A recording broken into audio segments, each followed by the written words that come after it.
স্বামীজি আর এই সব দিয়ে চলছি। কিন্তু কেন বাবা করেছে একদিন আমাকে বললো,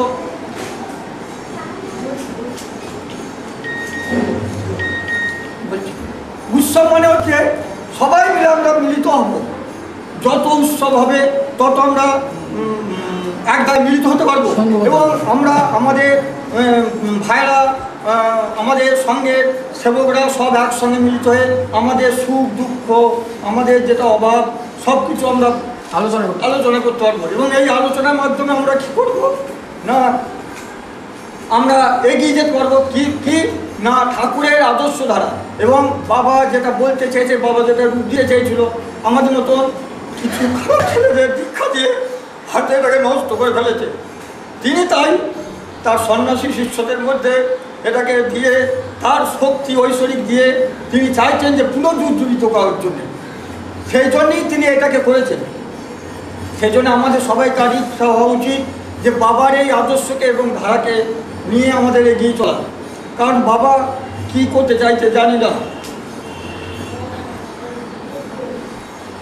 যাই হোক, এতক্ষণ পর্যন্ত গণেশের কাছে আপনারা শুনলেন। আপনাদের শিবদার যে প্রশ্ন, সেই প্রশ্নের উত্তর দিচ্ছেন সব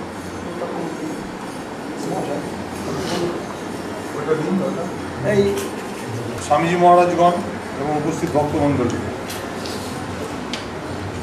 ব্যক্তিগত একটি প্রশ্নের উত্তর দেওয়ার আগে আপনাদের কিছু জানানো প্রয়োজন যে এই ধরনের নিয়োগপত্র স্বামীজি কেন করলেন। বিভিন্ন ধরনের আইনি পরামর্শ এসেছিল যে ওঙ্কার সেবক সংঘ থাকাকালীন একটা প্যারালাল ট্রাস্ট করা যায় কিনা। হয়তো যারা উপস্থিত ছিলেন, আমি একটা সাধারণ সভায় আপনাদের বলেছিলাম হিন্দু সন্ন্যাসী পরম্পরা যা আদি শঙ্করাচার্যের ব্রহ্মসূত্রের ভাষ্য অনুযায়ী লেখা ছিল, সেই ভাষ্য অনুযায়ী কোনো পরম্পরা সৃষ্টি হলে Hindu law of endowment and trust, religious trust, সেই অনুযায়ী সন্ন্যাসীর ডিসিশনই সুপ্রিম। তিনি যা নির্দেশ দেবেন বা তিনি যা করবেন সেইটাই তাদের ভক্তমণ্ডলীদের গ্রহণ করতে হবে। আপনারা অনেকে জানেন যে শ্রী শ্রী ঠাকুর তার মহামিলন মঠ গঠন করার আগে তার ওয়ারিসগণকে কোনো কিছু অধিকার না দিয়ে যে ব্যবস্থা করে গিয়েছিলেন, সেই নিয়ে আদালতে একটি মামলা হয়। মামলাতে প্রশ্ন উঠেছিল যে ঠাকুরের অবর্তমানে ঠাকুরের ওয়ারিসরা সেই সমস্ত সম্পত্তি বা মঠের অধিকারী হবেন না ঠাকুর নির্দেশিত পথই অনুযায়ী চলবে। তাতে আদালত রায় দেন ঠাকুর সন্ন্যাস না গ্রহণ করলেও সন্ন্যাসীর মতন জীবনযাপন করেছেন, সুতরাং তিনি যা নির্দিষ্ট করে যাবেন সেটা হিন্দু সন্ন্যাসী পরম্পরা অনুযায়ী সেইভাবেই বর্তাবে। তাই স্বামীজি অনেক দিন থেকেই চাইছিলেন যে তার অবর্তমানে তারই প্রতিষ্ঠিত যে সমস্ত আশ্রম রয়েছে, শিষ্য ভক্তরা রয়েছেন, তাদের ব্যবস্থা ইত্যাদি কিছু করার। এক বছর আগে সঞ্চালক অনেকবারই অনুরোধ করেছিলেন আমাকে, আমি একটা নিয়োগপত্র করেছিলাম, কিন্তু সেই নিয়োগপত্র অনুযায়ী কোনো ব্যবস্থা নেওয়া যায়নি। কারণ স্বামীজির ইচ্ছা অনুযায়ী 5 জন তার শিষ্যভক্তকে সন্ন্যাস দেওয়ার পরে তিনি শেষ পর্যন্ত এই নিয়োগপত্রটি করেছেন।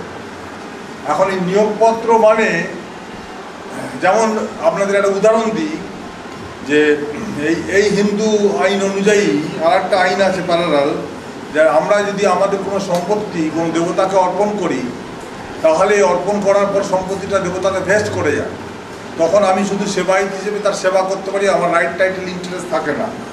সেইভাবেই একই পরম্পরা অনুযায়ী এবং শঙ্করাচার্যের ব্রহ্মসূত্রের ভাষ্য অনুযায়ী রামানুজ পরম্পরায় রামানুজ মহারাজ যা নির্দিষ্ট করবেন সেটাই আইনি সিদ্ধ হবে। এখন এই নিয়োগপত্রের মধ্যে কোন কোন আশ্রমের কোন কোন দাগ নাম্বার সেগুলো উল্লেখ করার কোনো প্রয়োজনই নেই। তার কারণ উনি এই নিয়োগপত্রে বলেছেন যা কিছু সম্পত্তি আমার আশ্রমের নামে বা ওঙ্কার সেবক সংঘের নামে এসেছে তা আমাকেই দান করা বা আমি ক্রয় করিয়াছি। এটা কোনো বিক্রি কোবালা নয়। ট্রান্সফার অফ প্রপার্টি অ্যাক্ট অনুযায়ী কোনো বিক্রি কোবালা করতে গেলে, মর্টগেজ করতে গেলে তার সব তফসিল দিতে হয়, কিন্তু নিয়োগপত্রের ক্ষেত্রে কোনো আইনি ব্যবস্থায় কোনো প্রয়োজন নেই। আর কোনো প্রশ্ন? তাহলে ওনারা কি করে জানবেন যে কি কি সম্পত্তি আছে? ওঙ্কার সেবক সংঘের কথাটা প্যারালালি লেখা আছে। কিন্তু ওঙ্কার সেবক সংঘের সঞ্চালকরা সম্পত্তি সেটা কি করে? এখানে লেখা আছে সর্বতভাবে 5 জন সন্ন্যাসী মহারাজকে সবভাবে সহযোগিতা করিবেন, দলিলপত্র সমস্ত কিছু ওদের কাস্টডিতে। যেখানে দলিলপত্র সব ওনার কাছে আছে, এবার দলিলপত্রগুলো তো যখন ইয়ে হচ্ছে সঙ্গে ওনার কাছে উনি বলে দেবেন, তখন ওই দলিলপত্র উনি বলে দেবেন, এটা তো ওনার ব্যাপার। এই দলিলপত্র আমার রইলো, এই মঠের এই সম্পত্তি, এইগুলো তোমরা দেখভাল করবে, সেটা উল্লেখ করতে হবে। এই জন্য এটা উল্লেখ করার প্রয়োজন। এটা নিয়োগপত্র, এটা কোনো ওনারা কেবলমাত্র নিমিত্তভাবে চালিয়ে যাবে। আর কোনো প্রশ্ন? হিরেনবাবু কি বলছিলেন? না, আমি তো জিনিসটা এজেন্ডা ভেবে এসেছিলাম, সেটা তো কি আলোচনা হয়ে গেছে কিনা, মানে স্বামীজির স্বাগত আবির্ভাব তিথি না ওটা শেষ হবে। ঠিক আছে, সেটা আসুক, আর আপনারা এটা চালিয়ে যান, এটা নিয়ে আমি না, এই ব্যাপারে যদি লেখাই আছে পরিষ্কার।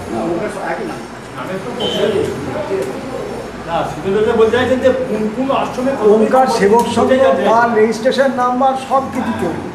যদি পরবর্তীকালে বলে যে এরকম এটা চলবে না, আমরা সেটাই জানাবো ইয়েকে, যদি চলে না তখন এই ওঙ্কার সেবক সংঘটাকে ইয়ে করে ওর মধ্যে ঢুকিয়ে দেওয়া হবে। এই হচ্ছে ব্যাপার। আমরা ওই রেজিস্ট্রেশন নাম্বারটা দিয়েই চালাবার চেষ্টা, এবং সেটাতে কোনো গণ্ডগোল হবে না, কারণ আমরা প্রত্যেকবারে আমাদের কমিটি মেম্বারদের নাম যেগুলো পাঠায় তখন সেই নামগুলো পাঠাবো, এই যে নামগুলো সেই নামগুলো পাঠাবো, তাহলেই তো একটাই রয়ে গেল, আর এই নামগুলো চলে যাবে। ডিটেলস প্রপার্টি তো এই নিয়োগপত্র তো কোনো প্রশ্নই নেই। আজকে আমাকে যদি টাটা অ্যান্ড কোম্পানির ফাইন্যান্সের ডিরেক্টর নিয়োগপত্র দেয়, তার সঙ্গে টাটার কি প্রপার্টিটা আমাকে দেবে? সুতরাং দে হ্যাভ বিন মেড, যদি অন্য হয় চিন্তা করেন, they have been made the directors. তার অ্যাপয়েন্টেড চেয়ারপারসন যিনি, তিনি তাকে অ্যাপয়েন্টমেন্ট দিয়েছেন। তো তার মধ্যে তো আজকেও তো সম্পত্তি আসতে পারে, আগামীকালও তো আসতে পারে, দেবে না, কিন্তু উল্লেখটা তো থাকবে। তো লেখা আছে সমস্ত সম্পত্তি আমি যাহা ক্রয় করিয়াছি, যাহা আমাকে দান করা হইয়াছে, অথবা আমি যাহা ক্রয় করিয়াছি। আপনি যেটা বলছেন না, এই যে কথাটা আরেকটা পণ্য আছে, সমস্ত সম্পত্তি যা আছে আমাদের এখনো পর্যন্ত নিউট্রেশন হয়নি, অনেক সম্পত্তি, অনেক ঝামেলা আছে, সেই সবগুলো আমরা খুব ত্বরান্বিত করছি আর কি, বাবা জীবিত থাকা অবস্থাতেই আমরা ট্রান্সফার রাখি। এবং সেইগুলো এসে গেলে পরে আমাদের রেজুলেশন যে আবার মিটিং হবে, সেই মিটিংয়ে সবাইকার সামনেই সেগুলো পেশ করে সেগুলো তোলা হবে যে এই প্রপার্টি আমাদের রেজুলেশনে আছে। আমরা একটা এখানে একটা প্রপোজাল একটা আমরা বলতে পারি যে যাদের কাছে এই সম্পত্তির লিস্ট আছে, পরবর্তী মিটিংয়ের আগে ওঙ্কার সেবক সংঘের কোথায় কি সম্পত্তি আছে তার একটা লিস্ট সূচিপত্র তৈরি করুন, সবার সাধারণ সম্পাদক জ্ঞাত। পড়ে দিই, তাহলে ওটা ক্লিয়ার হয়ে যাবে। এই 4টে লাইন পড়ে দিচ্ছি, আপনি শুনুন। আমার আশ্রম এবং তৎসংলগ্ন সকল সম্পত্তি, এমনকি যাহা ওঙ্কার সেবক সংঘের নামে রহিয়াছে, সেই সকল সম্পত্তি আমার শিষ্য ও ভক্তগণ আমাকেই দান বা বিক্রয় করিয়াছেন।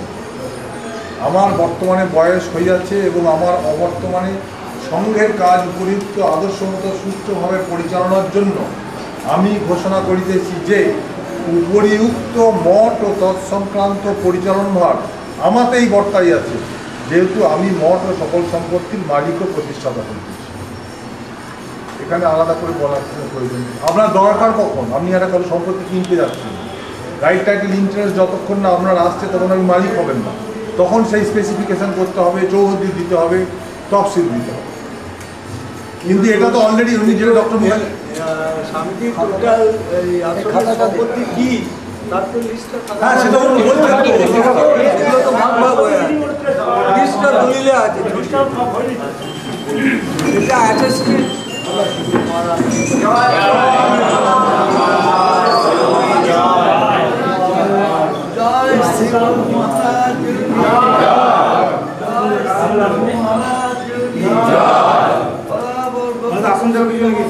ভগবান কি জয়, ওঙ্কার সেবক সংঘ কি জয়, ওঙ্কার সেবক সংঘ কি জয়, ওঙ্কার সেবক সংঘ কি জয়, ভগবান ব্রহ্ম সত্য ওঙ্কার ভগবান কি জয়, জয় সীতাপতি রামচন্দ্র জয়।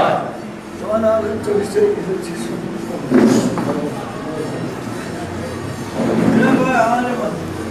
এই খাতাটা এই আমাদের হচ্ছে নিয়োগপত্র হয়েছে, এটা আমরা সর্বসম্মতিক্রমে গ্রহণ করি। সেকেন্ডে আমরা সমস্ত হাউস নিয়ে সর্বসম্মতিক্রমে আমরা এটা প্রস্তাবটা সম্পূর্ণ আমরা অ্যাকসেপ্ট করলাম।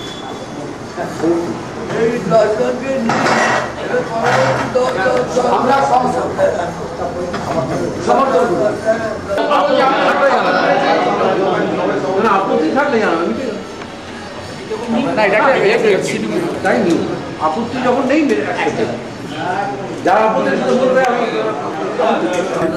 সেই নামটা আজকে রেজলিউশনে ইনকর্পোরেট করে রাখতে হবে। থাকবো। বাবাই তো করেছে, বাবাই তো করেছে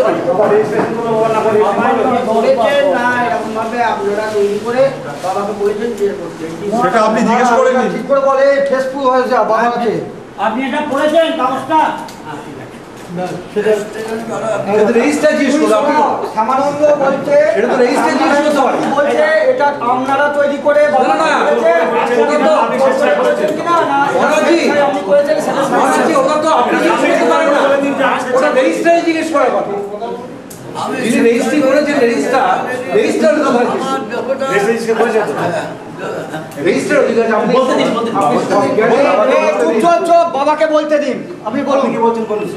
সবাইকার সামনে এই ভুল ভেবে দিন, কারণ অনেকের মনে এই ভুলটা আছে যে আমরা নাকি তোমাকে জোর করে করতে পারি। বলছি আজও পর্যন্ত এগুলো না স্বেচ্ছায় রেজিস্ট্রেশন আর হলো না, 10 বছর ধরে চেষ্টা চলছে। আমি যে কোনো মুহূর্তে যেও চলতে পারি এই অবস্থা নিয়ে কলকাতাকে ফিরে এসেছি। ফিরে আসার পর বলবো দেখ দেরি করবো না, আমি জজকে ডেকে পাঠালাম হাইকোর্টে, ওই আমার লয়ার ওকে ডেকে বলছি একটা ঘটনা তৈরি করে এইভাবে হবে, এখনকার জানিয়ে দরকার নেই, আমাদের হবে রেজিস্ট্রি হয়ে যাবে, তারপর সবাইকে জানিয়ে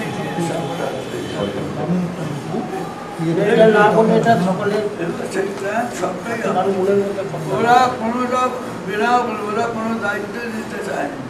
আমি জোর করে সবাই 5টা সন্ন্যাসী 5টা আশ্রমে আসনস্থ করা হয়েছে। ওরা তোমাদের একটা যে একজন ছিল সবাই ভাববে, এরা 5 জন থেকে তাই একজন হলো, এরা ওরা নিজে নিজে কোনো দল করতে পারবে না, সেটাও বলে দিতে চাই যে সবাই আমরা ওনার সেবাকে সংগঠনে বানিয়েছিল, এটা শিলারামের বাড়িতে সবাই এসে করবো।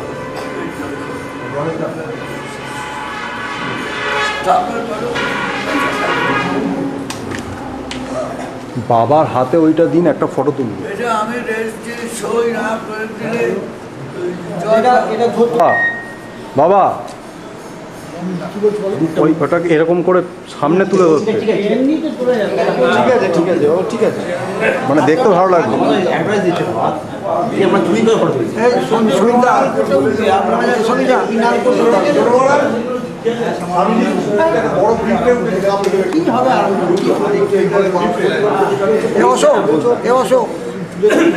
আমি সবাইকে সামনে এটা ইয়ে করে দেবো, আমি তো তার আগেই বলেছি।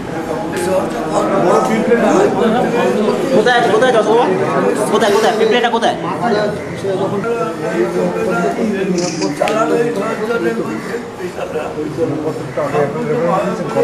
এইভাবে সংগঠন থেকে তোমরা আমাদের 108 জন সেবক সবসেবক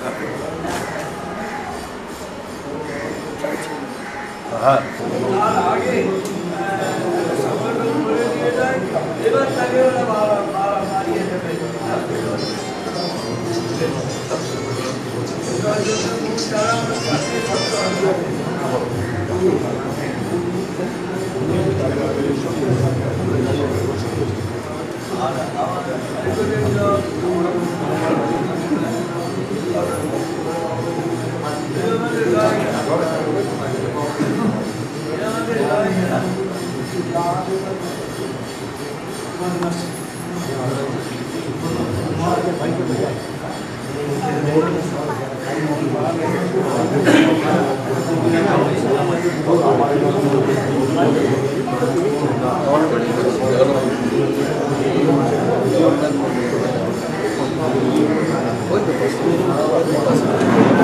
চলো নিয়ে যাবো। কেন্দ্রীয় কমিটি, হ্যাঁ কেন্দ্রীয় কমিটি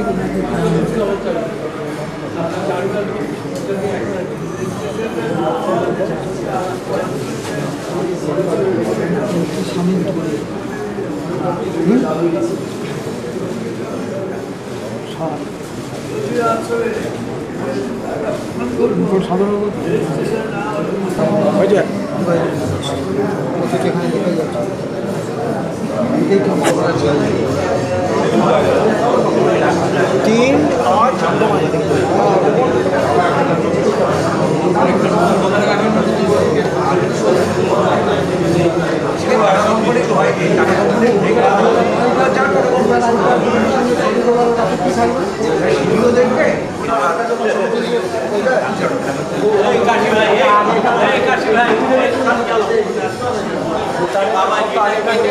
আসন্ন ৭৭তম আবির্ভাব তিথি মহোৎসব নিয়ে আলোচনা।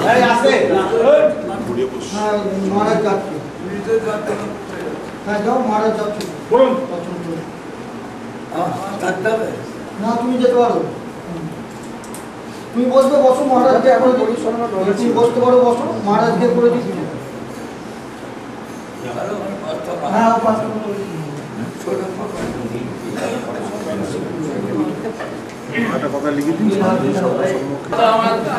প্রশ্নই নেই।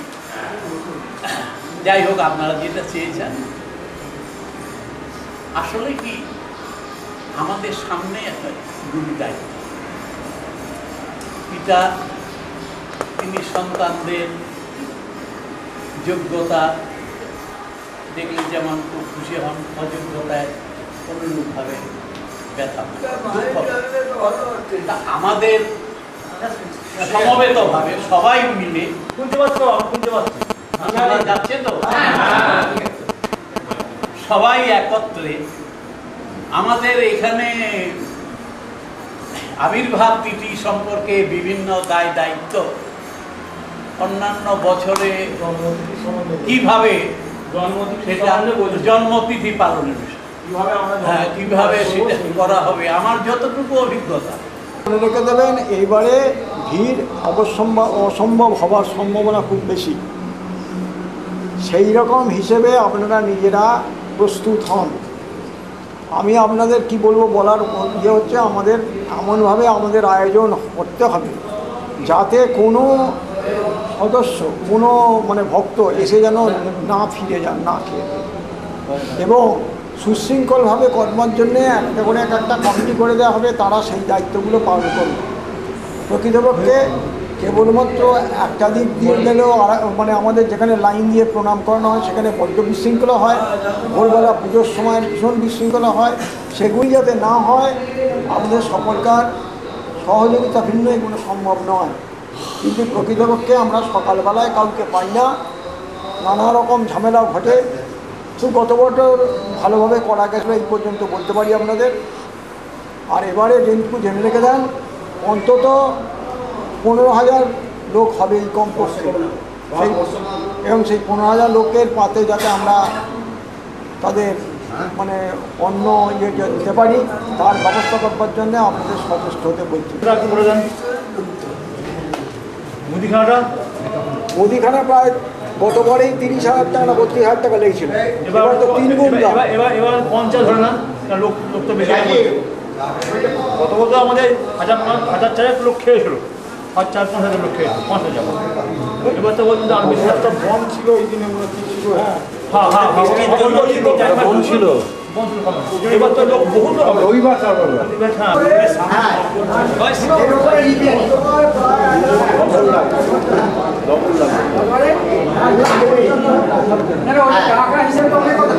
কত কুইন্টাল চাল লেগেছিল, 12 কুইন্টাল চাল, 12 কুইন্টাল তরকারি। সুবিধা করা হয়েছে তো আলুটা দেয় 10 বস্তা আলু দেয়।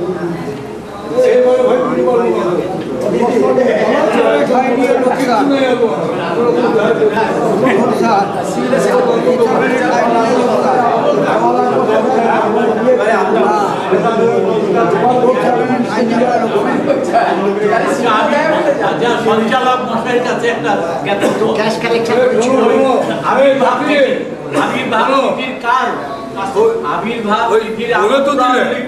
কার্ড হয়নি দাদা, মিলগুলো হয়েছে, মিলগুলো নিয়ে যেতে পারেন, কার্ডগুলো আমরা পরে কালেকশনের বিষয়। সেই কার্ড চাপে পয়সা নষ্ট করা কি দরকার? না না, এমন কিছু এভিডেন্স আছে যাদেরকে কার্ড দেওয়াটা শোভন।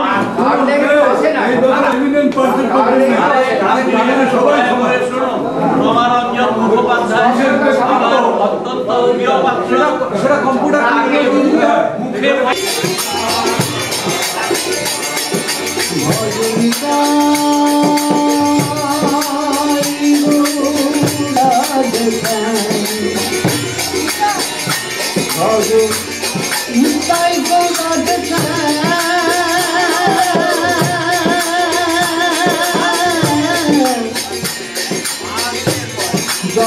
ঘরে কৃষ্ণ হরে নাম ভজনিতা